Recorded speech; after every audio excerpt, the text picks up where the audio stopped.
sorry about that. Well, hello, welcome to the second Hammers Opinions podcast. It's the second one. It's just going to be us three this time. We have got no special guest. But time to introduce ourselves. I'm Sonny, or Boyish11, on many social media accounts, and we've got the other two guys. James, or West Ham Shout here. And Billy and Adrian DC. Right, so just to give you a little bit of a teaser of what's going to be happening throughout this podcast, we're going to be doing a review of the West Brom game, a preview of the Watford game, and we've also got a few questions on Facebook and Twitter, and I think that's about it, isn't it? There's also a special section for me because it was my birthday on Saturday. And I did the cheers mate, and I did the London Stadium tour. So I'll be doing a quick review on that. I'll probably do an article or something like that on it on the website as well. But I'll go through it in this podcast as well. Because why not? Alright, decent. Why the hell not? Right, so I think that we've got to start with probably the most painful result of this season. The 2-2 draw at home to West Brom. It was the reverse fixture of when we lost 4-2, so it's definitely an improvement on last time. West Brom went 1-0 up in the first 5 minutes. I think it was Salomon Rondon who scored the first goal, or was it Nasser Chadli? It's Chadli, wasn't it? Yeah. And then a second half comeback with goals from Feghouli and Lanzini in quick succession. Got the crowd absolutely jumping until Gareth McCauley got a last-minute goal. I think it was the 94th minute out of 95. It was, And Slavan Bilic and the assistant Nico something got sent off. Or something like that. Yeah, they got sent off because of their reactions to the game. But to be perfectly honest, if I was Slav, I would shove that mic right up the ref's arse. I probably would have done the same. Yeah. So I mean, that's the basic overall synopsis of the game. So I think we're going to go a little bit deeper into it, and we're going to start with the Nasser Chadli goal. Where did we go wrong in the first 5 minutes of the game? It's like a knife-rot turd, wasn't it? There, our defending, shocking. As per, we cannot defend. We just can't. Well, I mean, he turned so easily, and he just stroked it across Randolph's far post. I do think Randolph could have done better for both goals, to be fair. I know we'll get on to the second one today, but he let it through his legs, didn't he? I mean, that's rookie. Yeah, he's a rookie mistake, to be fair. And then there was a bit of controversy, which I forgot to put in the basic synopsis, is that West Ham did score, but it didn't count. The ref and the linesman had a bit of a mare, in my opinion, for that game. Yeah. So what happened was that the cross went in, it was punched out by Foster, and it was driven back in by Feghouli, was it? Or was it Lanzini? And Antonio got a touch in, which went into the back of the net, but the linesman gave it as offside. Do we think they should have been given offside? I had quite a bit of a row, well, not a row, a heated debate, if you will, for a fan on Twitter about it, and he did sort of say, he made a good point that it wasn't offside given, it was offside given against Antonio, I think, because even though, it was stupid really, because he clearly weren't going to get to it, but the keeper crashed into him as he went to try and save it, and so and that counts as obstructing, I think. So it was given as offside against Antonio as opposed to Lanzini, I think it was. Well, yeah, but there was also a West Brom player which got injured during the process of that, which kept Antonio offside. This is the thing. I don't know what the ref was actually calling it for, because the linesman had his flag up for offside, but it looked to me like the ref had called it for a foul, and I didn't understand what was going on, to be honest. Yeah, Bilic said in the post-match interview, he said that it was shocking, and it went into it. He said first he was given for offside, then he was given for a foul, and they had to try and make up a story between them, the ref and the linesman.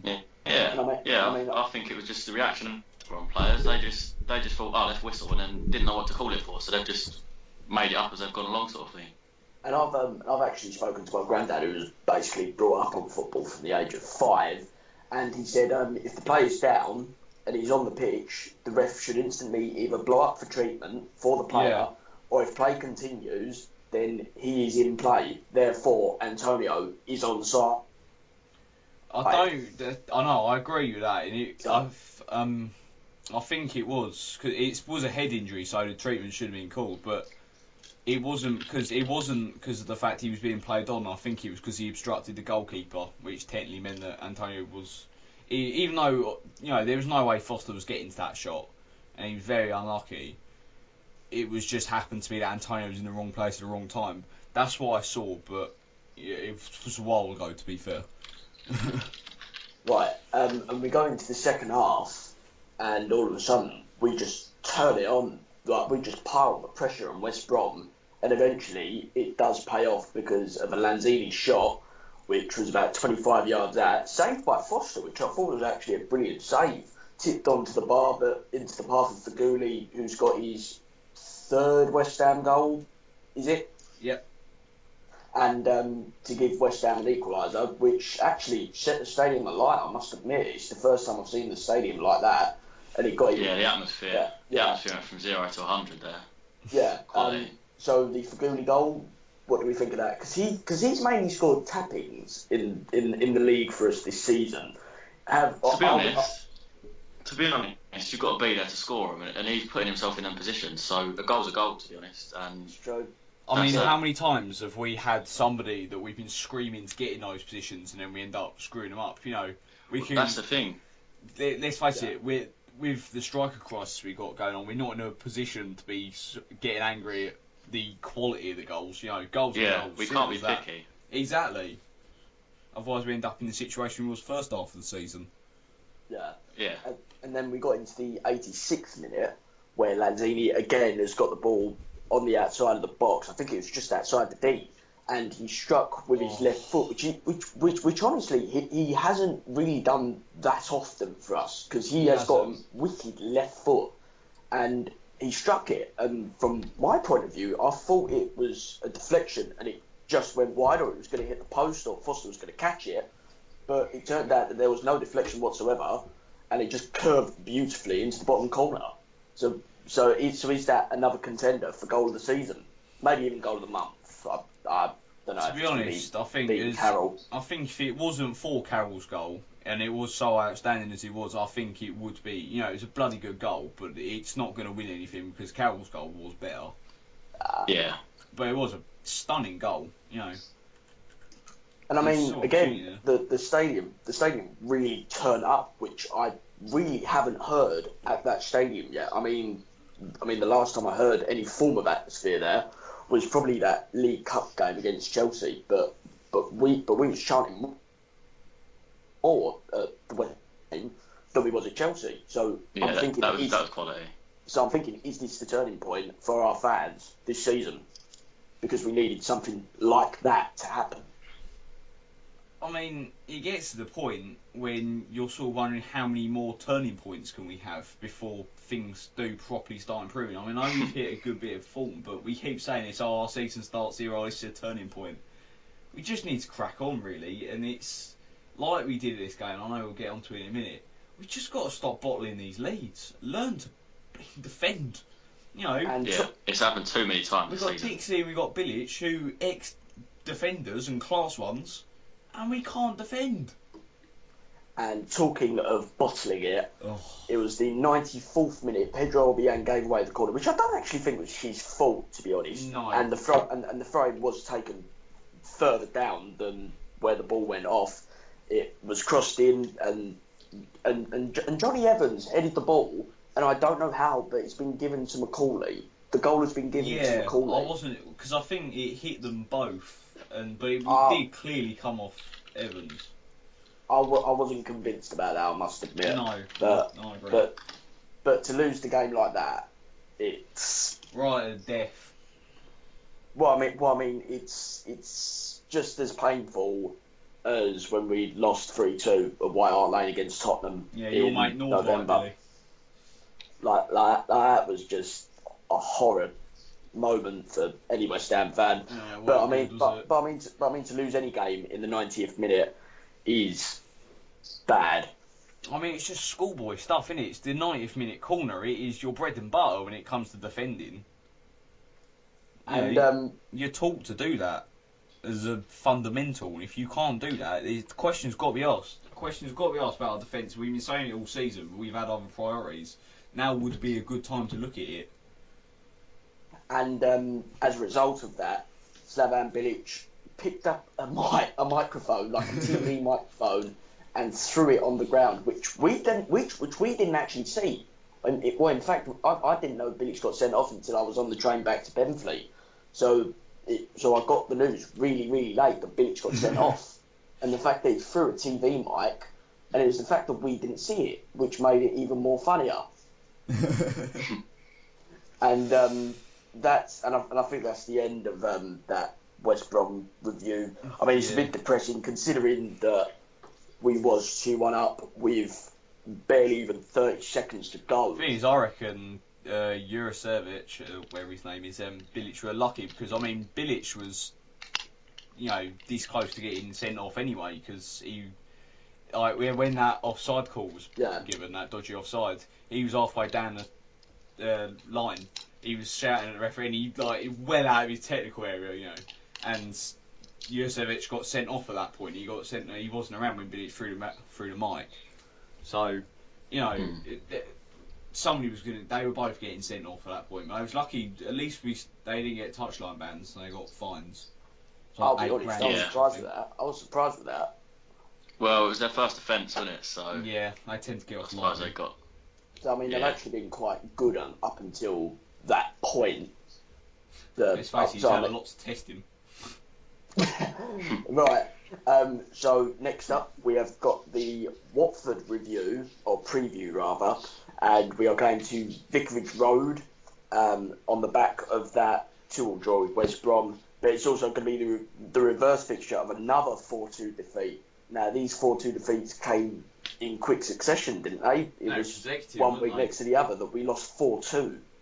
Yeah. And we gave away a 2-0 lead at the Olympic Stadium. Don't really want to talk about that. Let's go on to the preview of the Watford game. So what do we think is going to happen there? I would genuinely put my house on Zarate scoring against us. Not going to lie. Do you really think so? Yeah, of course he is. It's written in the stars, isn't it? Guarantee it. Either him or Niang will score against us. Guarantee it. Because we've had one and we've been linked with the other. Either one will score against us or both. You never know. Valon Barami might do it. Yeah. He's no Rex player, isn't he? Yeah. So, what's our score prediction for that?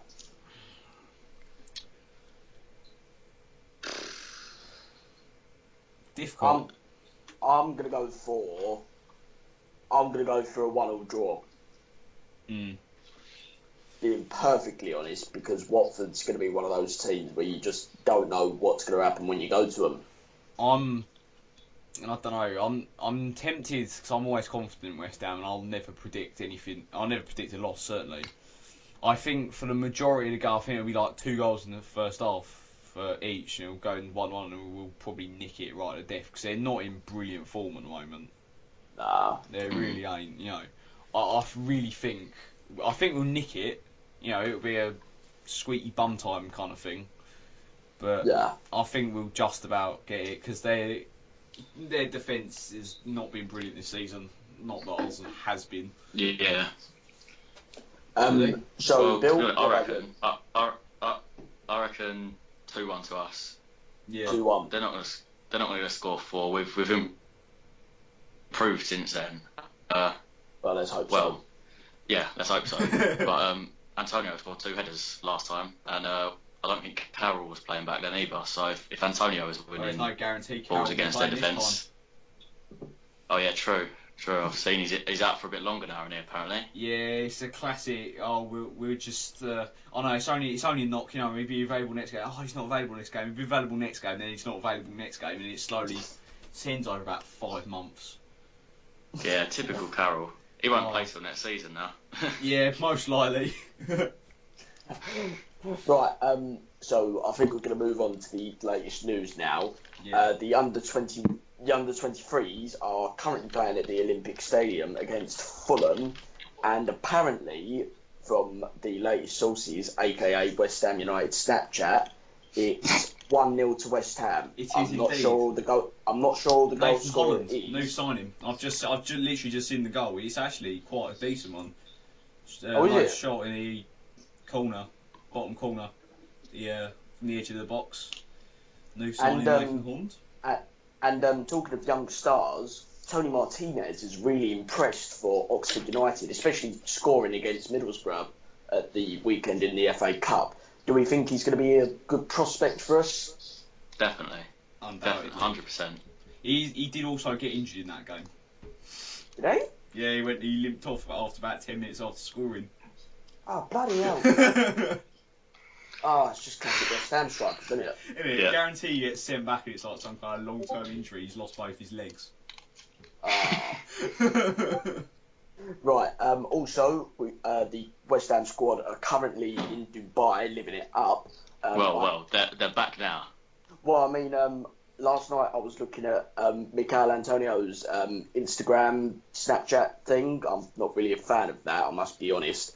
And it's a video of Cheku Kouyaté, and he's just dancing to I think a remake of some Rihanna song or something like that.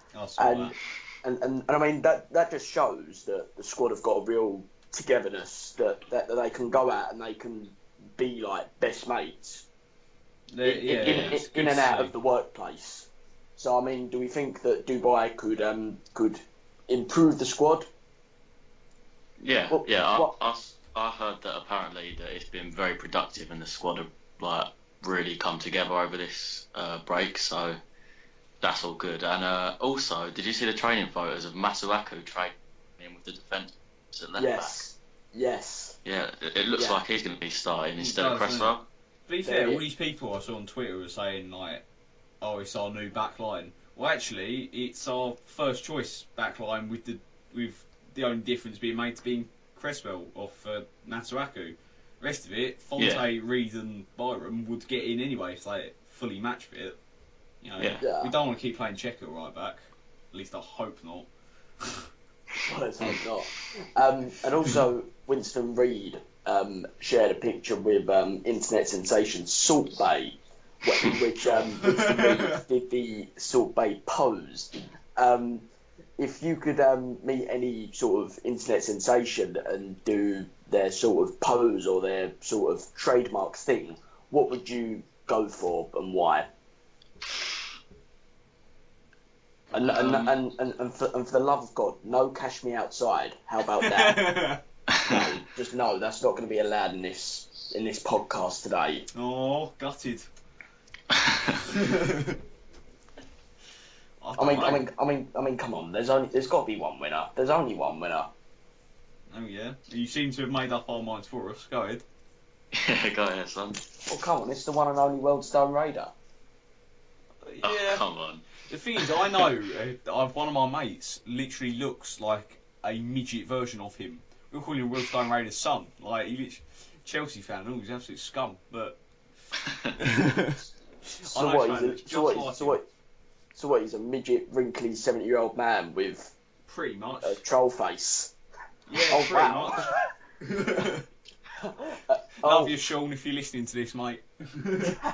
Well, that would be Chelsea fan listening to a West Ham podcast. That's never been heard of. So any other news? All plastic, isn't they? Anyway. Any other news in the West Ham spectrum have we got? I've seen that apparently we might be trying to sign Mitrovic from Newcastle in the summer. Yeah, I saw that. Must admit, I'm not keen on that. Nah, I'm not a big fan. It's not exactly groundbreaking 30+ million striker, is it? Yeah. Championship. He's a championship striker. It's just like Sam Baldock. As soon as Brighton get promoted, which they will, Baldock is going to go back to the championship because that's where he's good. Yeah. Because if he comes to the Premier League, then it's not going to be good. He's not cut out for it. Just like for Mitrovic, last season with Newcastle, he only started to perform in the last 3-4 games of the season. and even then he was still crap. The other thing I saw was Marcus Brown.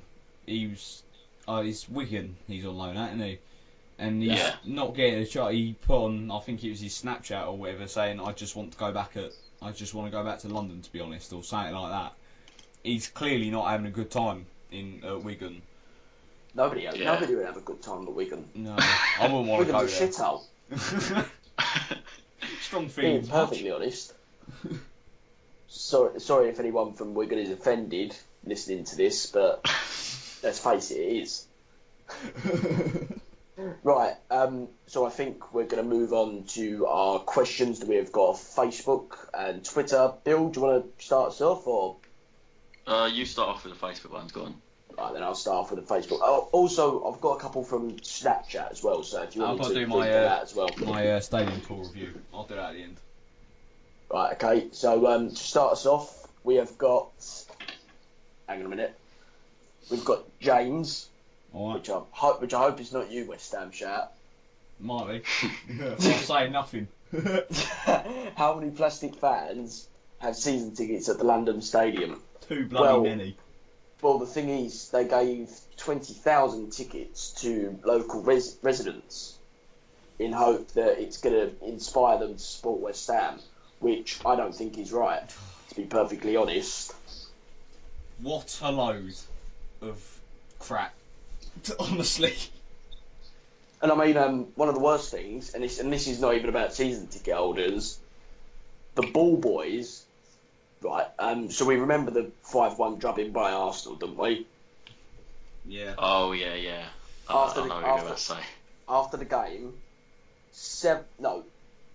13 ball boys went over to Alexis Sanchez and took selfies with him. Yeah, I saw this. Did you count them, son? Yeah. Now, if that had been at Upton Park, they would have got a whooping. I'll be honest. They'll get a whip. Difference is though, son, they're ball boys. They're not season ticket holders. Yeah, so. And they're they're not employed by but even the ball boys, even the ball boys at Upton Park, they would give it to the away players and the away fans. It's all changed. I sound like an old man now. I've seen people be angry on a similar level about things that are a lot more pressing. I'll be honest. You seem quite angry about this, mate. Right. Anthony puts, who could replace Payet? Well, I mean, that was basically answered in our last podcast, wasn't it? We said Snodgrass would be doing some damage, and he basically has. I think to be honest, it's part of what's wrong with the board that I genuinely think Ayew was brought in for that reason, and I thought he was brought in before any of what happened came out. I genuinely thought I think the board knew he was going to be on his bike at some point anyway, and I thought they brought in Ayew for that reason, honestly, because he's a sim type, and honestly, what a waste of money. The bloke does nothing.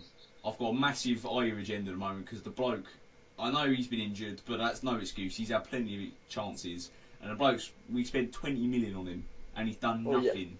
Absolutely nothing. But bearing in mind he's contracted malaria in Africa playing for his country. I think that was fake, to be honest. Yeah, I'm fairly certain they said that weren't true. But the thing is, anyway, with this question, when you said it, who could replace Payet, I immediately thought about transfers. Who could we bring in to replace him? But I don't think we need someone. I think Lanzini could replace him. I think we've got Lanzini. Lanzini, for me, he will be better than Payet. You remember I said this, right? Definitely. He will be better because he offers more. He offers more than Payet ever done. Yeah. Right. Okay. So the next question is going to come from Lucy. What's your opinion on the new badge? So we had the badge change at the start of the season. We changed completely everything. We got rid of the castle, because the Olympic Stadium doesn't have a castle anymore. Or rather, it doesn't have the castle of the bowling ground. And we've also taken away that little banner thing underneath. So it's literally just a shield with crossed hammers on it saying West Ham United, London. London doesn't need to be on there. People know where West Ham is. You do not need to put London, honestly. It's part of the old rebranding thing, isn't it? I'll be honest, look, I'll say this now. I especially liked the Upton Park badge anyway, our last badge. I always thought that was a good badge anyway. And I really don't like it, like the new badge. But, you know, I've embraced it. I went to stadium tours, I mentioned earlier, and I bought the first team kit with it on, I bought a training top, you know. I will embrace it, you know. At the end of the day, it's just a symbol. It's what it represents that means something. Yeah. But I don't like the look of it, and I personally think they should let the fans design it. Well, they did. The fans decided it, and they decided to go for the badge that we've got at the moment. And one of the options was supposedly, but there was like 4 logos or something in the end, and the one that had votes didn't get chose. Yeah, I don't remember being asked. I don't remember having a say in it. Well, they put the thing on their website. So I mean, West Ham fans didn't really get notified about it because somebody tagged me in it, and I must have forgotten to tag you in it, Bill. But oh well. Right. So that's our opinions on the new badge. Now, a lot of questions that I've been asked and it's quite a lot that I've gotten through Snapchat and Facebook. Do you think the new stadium has impacted on the performance?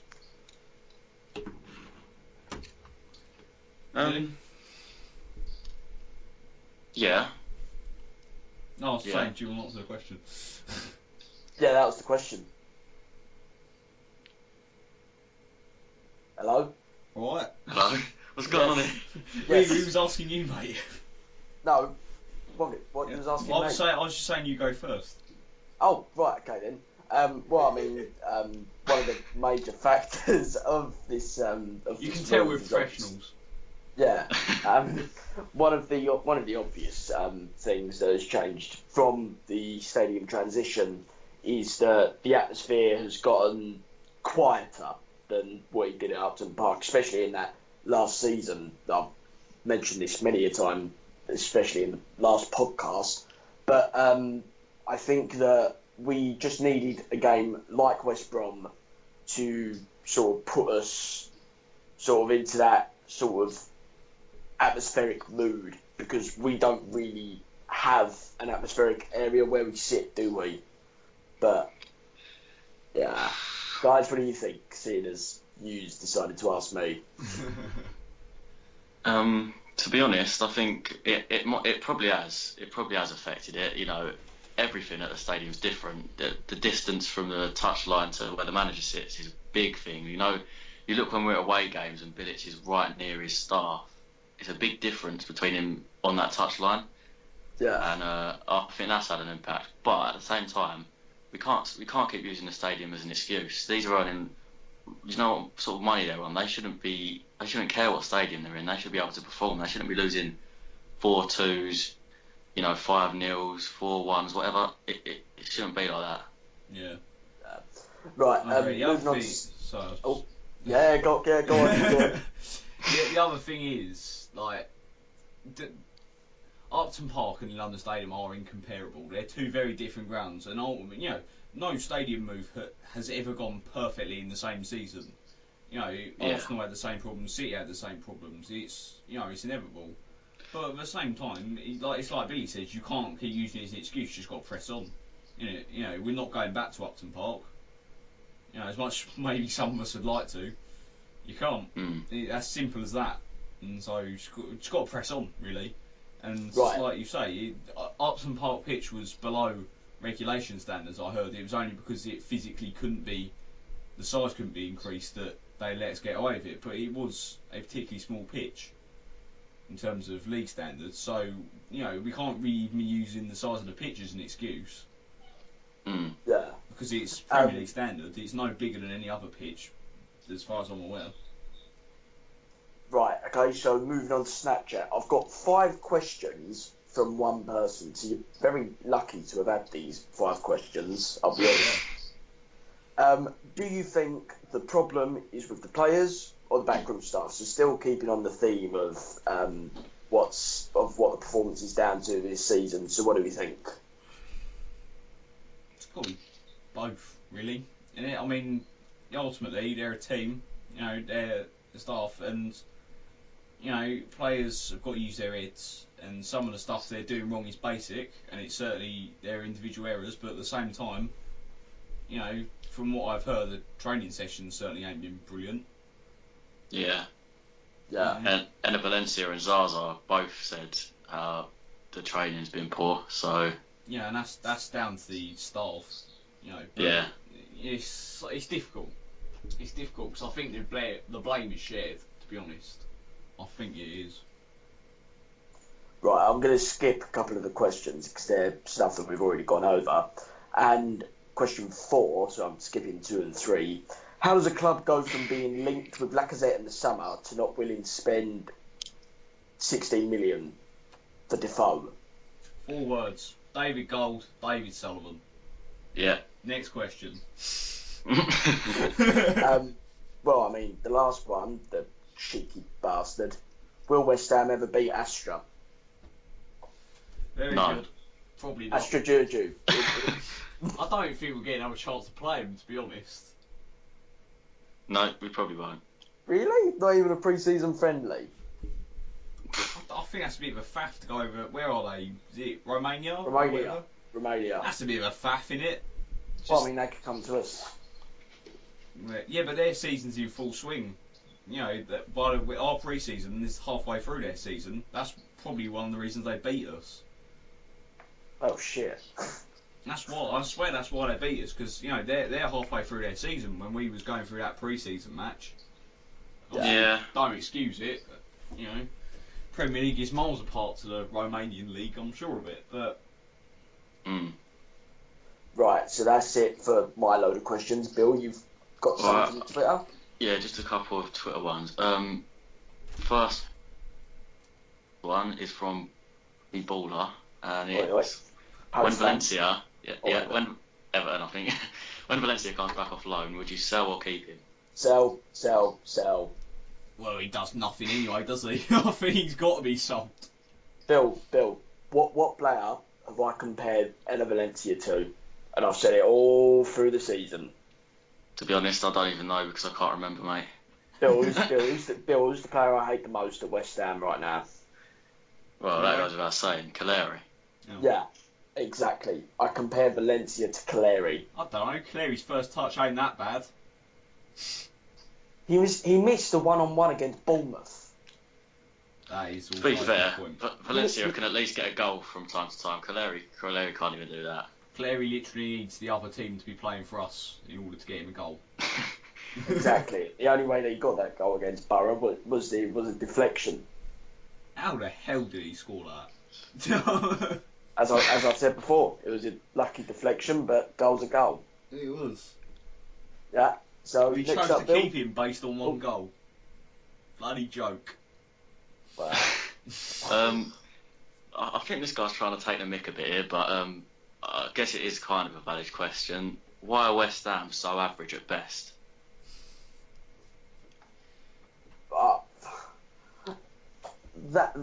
That's really a bad question, I must admit. Well, yeah.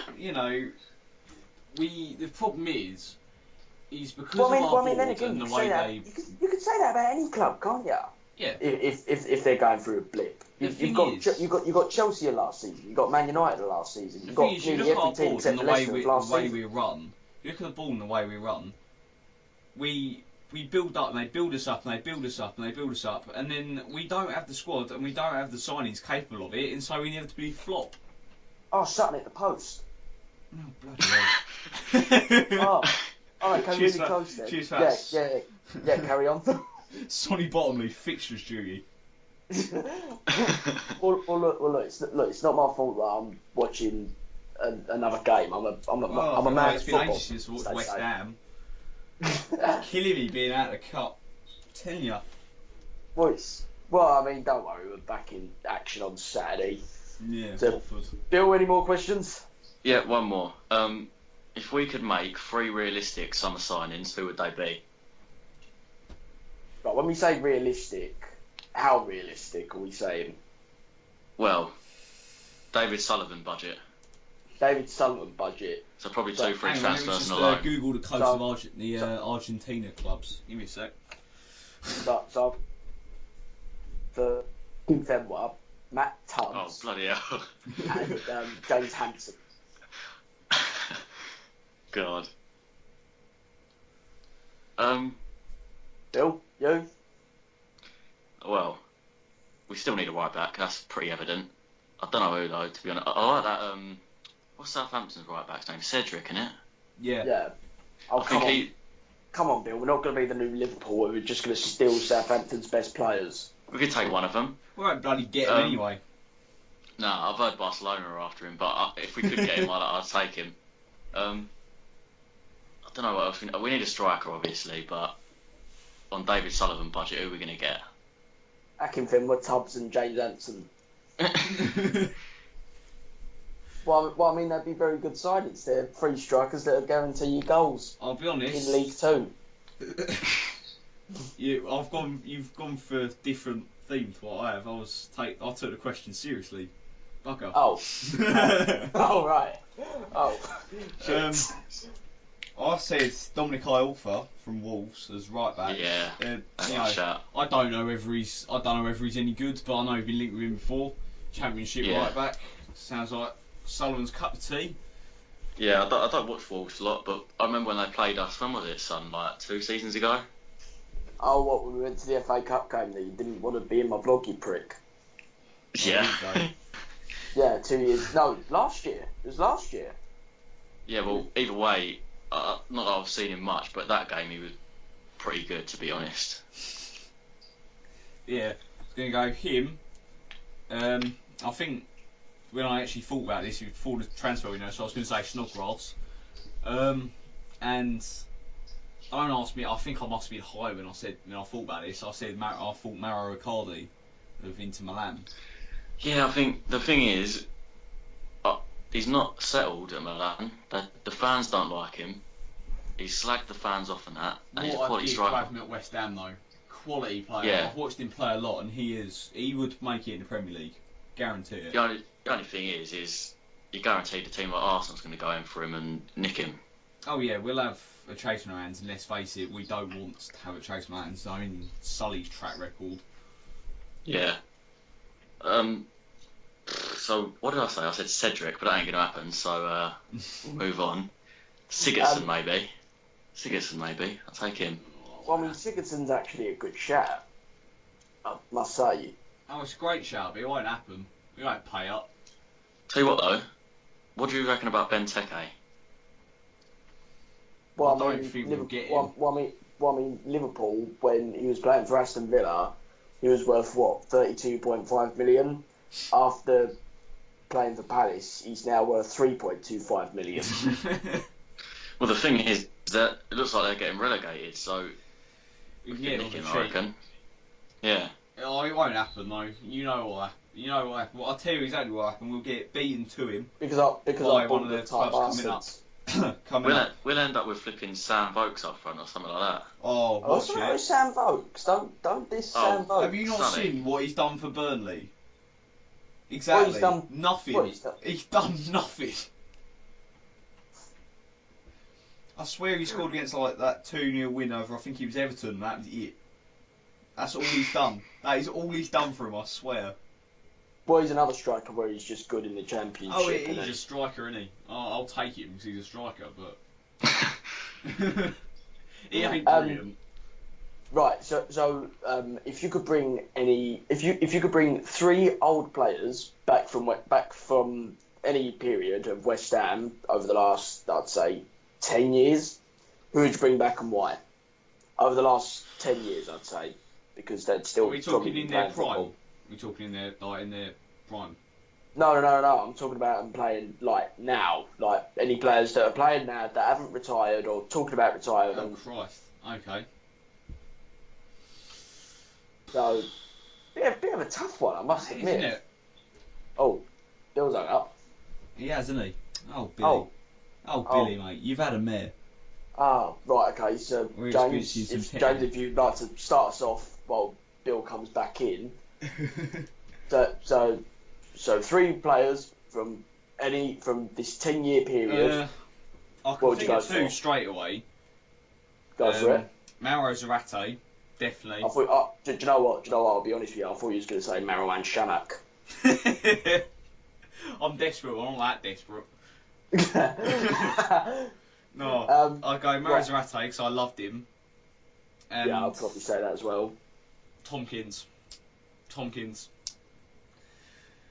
That one's a bit difficult. Possibly Diarmé. I don't know. I mean, I'd love Diarmé, but we've got players like him in terms of Kouyaté and Obiang. But I mean, Kouyaté is just basically a long streak of pace, isn't he? Yeah. And he's strong as a fucking ox. I didn't think he'd be that strong for someone of his stature. I know he did alright, didn't he? Just someone like lanky. Oh right, okay. Apparently, Bill says the call keeps on failing. So we're sorry about this. Essentially, we've lost Billy. We've lost Billy. Yeah, we've lost Bill. So I think it's down to 2 men. So I think we're just gonna have to do the rest of the podcast with just you and me. So I don't know if we're gonna edit this out or not. Well, I think there's only one thing left to do anyway. That's my stadium tour review. So. Oh yes, please tell us. Well, yep, as I said, birthday on Saturday. First time, I'll be honest with you, I don't like to admit this, but it was the first time I've been to the stadium. Oh, you fucking I go to away games, right? I went to Palace away, and I've been to a couple others, but I tend to go to away games. So, yeah.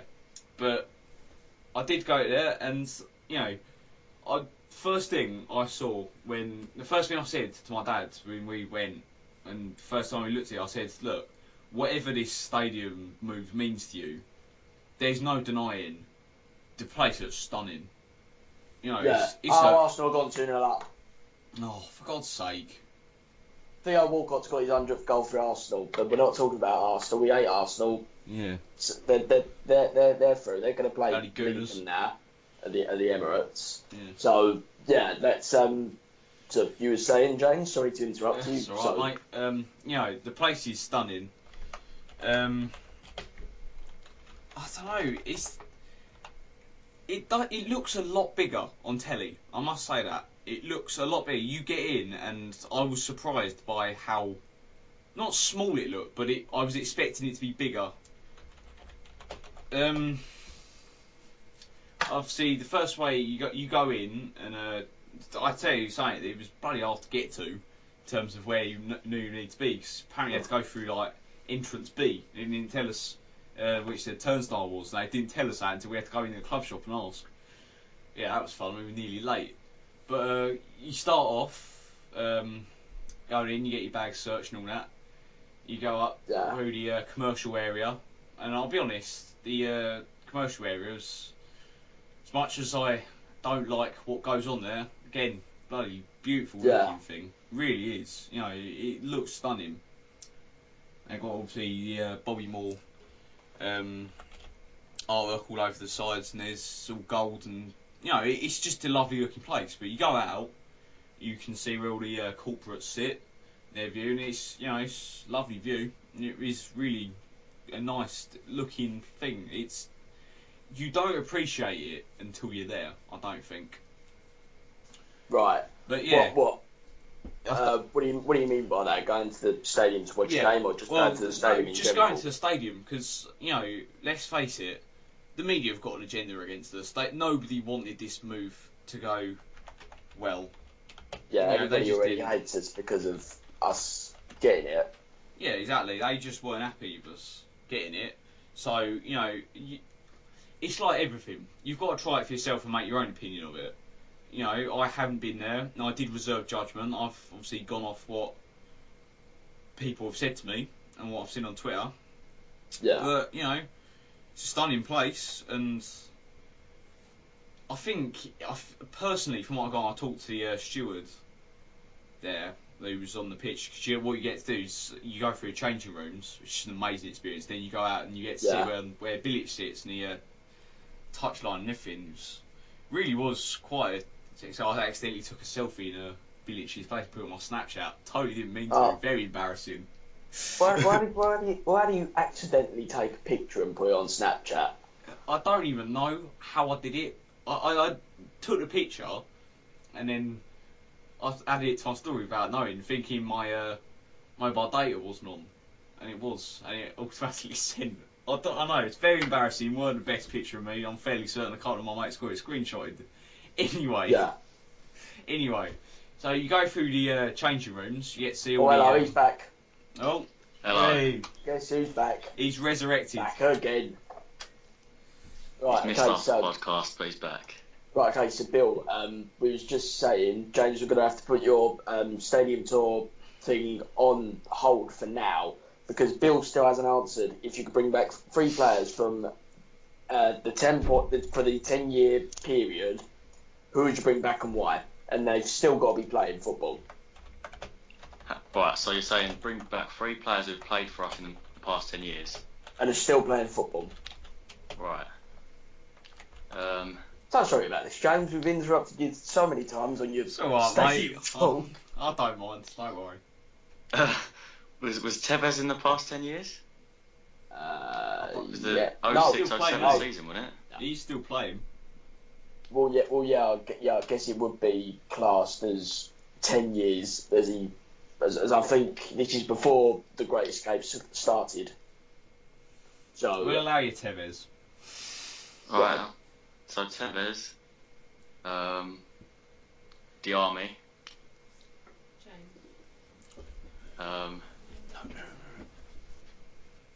bloody hell, I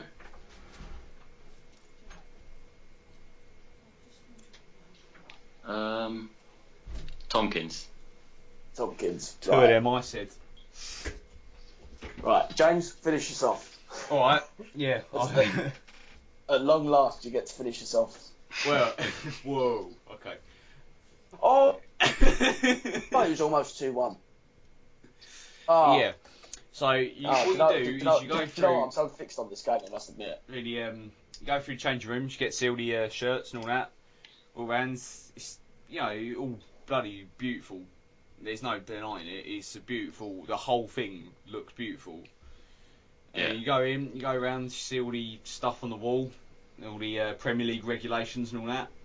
You go out, you get to go through the actual tunnel, which I must say is a nice touch, because that was, they were goosebumps, I'll be honest. They were goosebumps walking through that tunnel. You get to think, I was wearing my West Ham shirt anyway from last season.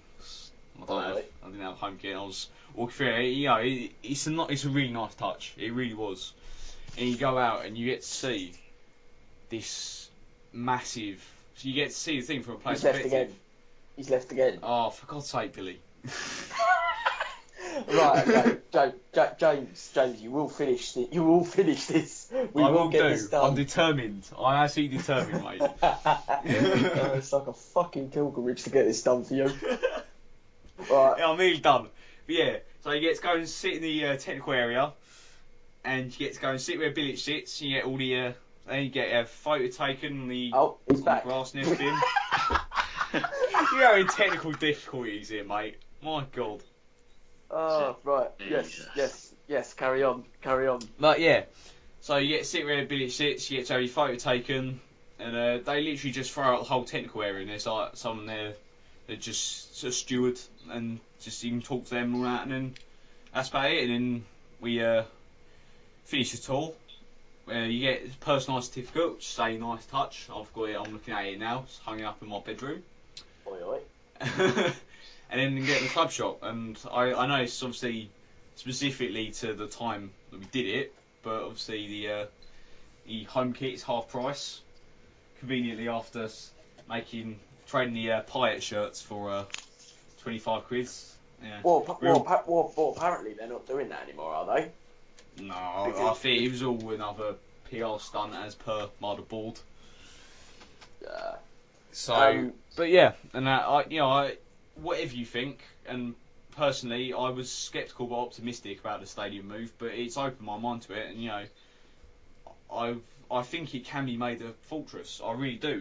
It just takes time. It takes people getting used to it, and it takes improvements. But I'm convinced that it can be a good place. I really am. Definitely. Yeah. So, Bill, are you going to finish us off with the quiz, or is that where we're going to leave it? I think we better leave it. No, I think we're leaving it there. Tend to save the quiz for the special guests. Right. Okay. So this is. Yeah. Right. So this has been a fun podcast. It really has been. Different. It's been different, isn't it? Yeah. Well, I mean, like it's been a roller coaster, especially with Bill coming and going for the last 10 I've done a Carl and Carl got released and then came back a couple of times. Not a couple of times. Fucking hell. I thought he was doing a Lanzini. He was disappearing halfway through. Ooh, no, that's more like quiet. Right, so I think that's so. Let's not get into that debate. Right, so I think that is where we're gonna end the podcast today. Thank you very much for listening to us rambling on for the last 55 minutes. I think we've been on. Thanks for letting us into your ears and letting us talk. And we'll be back for our next podcast. Which will we have a special guest? I think we'll try. We should do. We'll try. Certainly try. And we'll see you on the next on the next Hammers Opinions podcast. I've said it right this time. Yay! On the Hammers Opinions podcast.